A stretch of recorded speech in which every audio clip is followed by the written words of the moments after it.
गणपती बाप्पा घरी आले आणि 2च दिवसाने आमच्याकडे होती सत्यनारायण पूजा आणि त्याकरिता आम्ही गेलो कणकवलीला सत्यनारायण पूजेचं सगळं सामान घ्यायला। हाय फ्रेंड्स, नमस्कार, मी Preetal and welcome to my channel ज्याचं नाव आहे प्रीतल्स व्लॉग।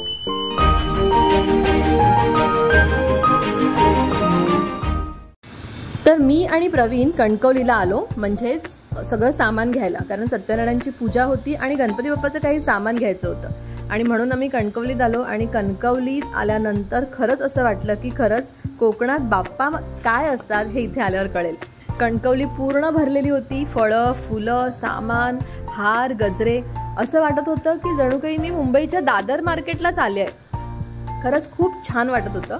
लहानपणीची कणकवली जेव्हा मी माझ्या काकांबरोबर माझ्या पप्पांबरोबर यायची ती कणकवली आणि आत्ता जिथे मी माझ्या नवऱ्याबरोबर येते ती कणकवली, खरंच खूप फरक आहे आधीच्या कणकवलीमध्ये आणि आत्ताच्या कणकवलीमध्ये। खूप सुखसुविधा झाल्या आहेत, छान नवीन ब्रिज बांधला गेला आहे, त्याच्यामुळे खूपच जास्त फरक पडला आहे। तर कणकवलीच्या ह्या गल्ल्यांमधून फिरताना, ह्या दुकानमधून फिरताना मला खरंच जुन्या आठवणी आठवल्या लहानपणीच्या। तेव्हा हे सगळं मला जास्त नाही दिसायचं, हां, पण कडकडे लाडू आणि खाजं खाण्यासाठी मात्र धावपळ असायची। तर इथे आम्ही काही सत्यनारायण पूजेसाठी फुलं, काही हार, गजरे, फळं, भाज्या हे सगळं आम्ही कणकवलीवरून घेतलं आणि कणकवली बघत बघत जुनी ही सगळी दुकानं म्हणजे पंतवाला वलकर आणि अजून बरीचशी दुकानं बघत बघत आम्ही घरी आलो। आणि आमच्या वाडीतल्या ह्या दादांनी छान असा मकर सजवला, तुम्ही बघू शकता, इतका सुंदर मकर आहे। घरातल्याच केळींपासून बनवलेलं हे डेकोरेशन आपल्याला मुंबईला असं पाहता येतं का हो? मला तर नाही दिसलं, तुम्हाला काय वाटतं? पारंपरिक पद्धतीने केळीच्या झाडांनी बनवलेला हा मखर सुंदर आहे की डेकोरेशनचा जो वेगळा मखर मिळतो मुंबईला तो चांगला आहे? कमेंटमध्ये नक्की कळवा। तर दादांनी असं छान मखर सजवला आणि दुसऱ्या दिवशी सकाळी 8 वाजता येणारे भटजी काका दुपारी 11 वाजता आले आणि इथे प्रसादाची तयारी अर्थाने ही सुंदर रांगोळी दारात काढली। रांगोळी काढून झाली आणि इथे भटजी बुवा प्रसाद करत होते। भटजी बुवांच्या हातचा प्रसाद म्हणजे वा, सुख।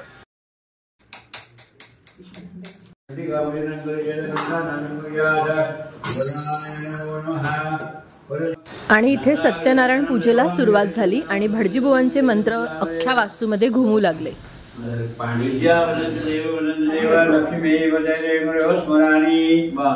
सत्यनारायण पूजा आणि गणपती बाप्पा खूपच भारी वाटत होतं, खरंच खूप छान वातावरण होतं। मी, प्रवीण आणि अर्था आम्ही दरवर्षी गणपती बाप्पाच्या सेवेला कोकणातल्या आमच्या घरी येतो, कळसुली गावात। इच्छा एकच असते की बाप्पाची सेवा करायला मिळाली, बाकी काहीच नसतं। फिरण्यासाठी किंवा कोकण पर्यटन करण्यासाठी आम्ही येतच नसतो, फक्त बाप्पाची सेवा करावी हा एकच उद्देश असतो। आणि बाप्पाकडे एकच प्रार्थना करते की दरवर्षी आमच्याकडून तुझी ही सेवा तू करून घे। पूजा झाल्यानंतर मोठ्या माणसांच्या पाया पडल्यानंतर माझ्या जावेने एक सुंदर असा उखाणा घेतला, नक्की ऐका।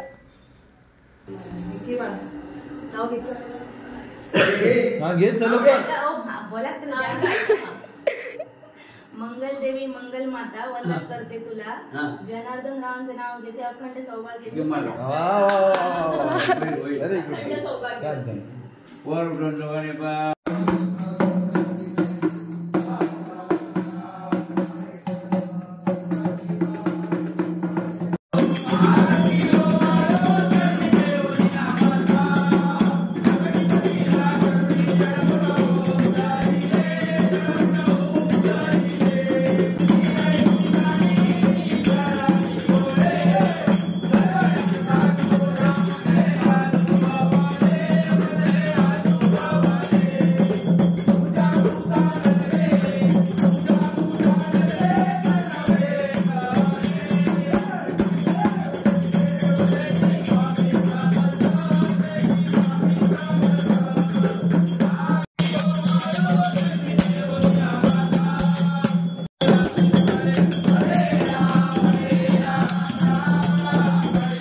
तर असा होता हा आजचा दुसरा व्लॉग, कोकणातील आमच्या घरातील गणपती उत्सवातील हा दुसरा व्लॉग।